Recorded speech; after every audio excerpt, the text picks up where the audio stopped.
আরে বাবা, 10 লাখ মানুষ যদি জানাজা হয়, 10 কোটি যারা বাংলাদেশে কাঁদছে, 15 কোটি আমি তো জানাজা যেতে পারি না, শুধু একদিন কাঁদে নেই, এক সপ্তাহ কাঁদছে। ও গুলিবিদ্ধ হওয়ার আগের দিন পর্যন্ত আমি ওকে চিনতাম না। এরকম বহুত নেতা পৃথিবী থেকে চলে গেছে, পৃথিবীর কেউ তাদের জন্য কাঁদে না, অজু ছাড়াই জানাজা পড়ে। 18 কোটি মানুষের চোখে পানি এসেছে আমার জীবনে, দুজন আজনবীর জন্য, সাধারণ মানুষের জন্য, দুজনের জন্য জীবনে কাঁদছি। শরীফ ওসমান হাদি, কলিজায় ইমান, তার কলিজায় কোরআন, তার কলিজায় ছিল দেশপ্রেম। না, এত মানুষ তার জন্য কাঁদবে কেন? হইতে পারে হত্যার ষড়যন্ত্রের মধ্যে আমাদের নামও চলে আসছে, হইতে পারে তালিকায় চলে আসছে। শরীফ ওসমান হাদি, এই যুবককে তোমরা হত্যা করেছ, এই যুবককে হত্যা করে তোমরা, যুবক চেয়েছিল শুধুই ঢাকা 8 আসনের এমপি হইতে। রব্বে কারিম তার 3টা প্রয়োজনে, 3টা কারণে, তার কলিজায় ইমান ছিল, তার বুকে কোরআন ছিল, সে হাফেজে কোরআন ছিল। কি ছিল? আমার একদম স্পষ্ট দলিল, সে হাফেজ কোরআন ছিল।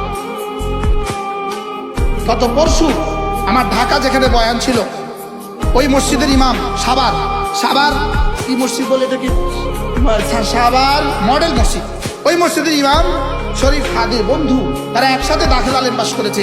ওই ইমাম আমাকে বললেন, হুজুর শরীফ হাদি হাফেজে কোরআন ছিল। কি হয়? কত মানুষের দেশে গুলিবিদ্ধ হয়ে মারা গেছে, কত মানুষের দেশে গুলিবিদ্ধ হয়ে মারা গেছে, নাকি শরীফ হাদির কলিজায় ইমান ছিল, তার কলিজায় কোরআন ছিল, তার কলিজায় খাঁটি দেশপ্রেম ছিল। ইমান ছিল, কোরআন ছিল, আর কে ছিল বলেন? আর কি ছিল বলেন?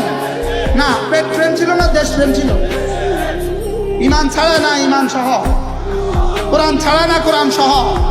এজন্য ইমানের সাথে যদি কোরআনও থাকে, আর ইমান আর কোরআনের সাথে যদি দেশপ্রেমও থাকে, এরা শরীফ ওসমান হাদি হয়।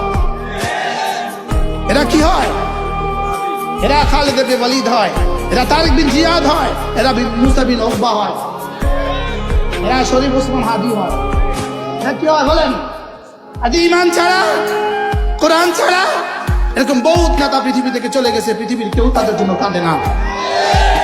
অজু ছাড়াই জানাজা পড়ে, অজু ছাড়াই কি পড়ে বলেন?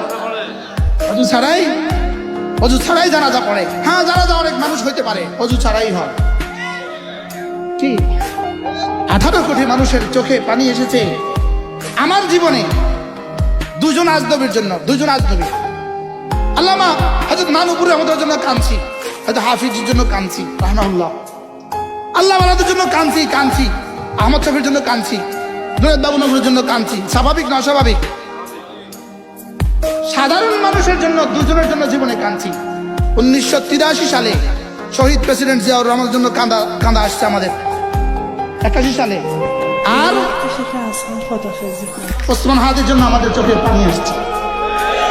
বাস্তব না বাস্তব? সেদিন কেন কাঁদা আসছিল? একই শহীদ ওসমান গনি সম্বন্ধে, শহীদ প্রেসিডেন্ট জিয়া রহমান সম্বন্ধে মুত্তাকুন নবী হুজুর কি বললেন? কথাগুলো আসলে বাস্তব।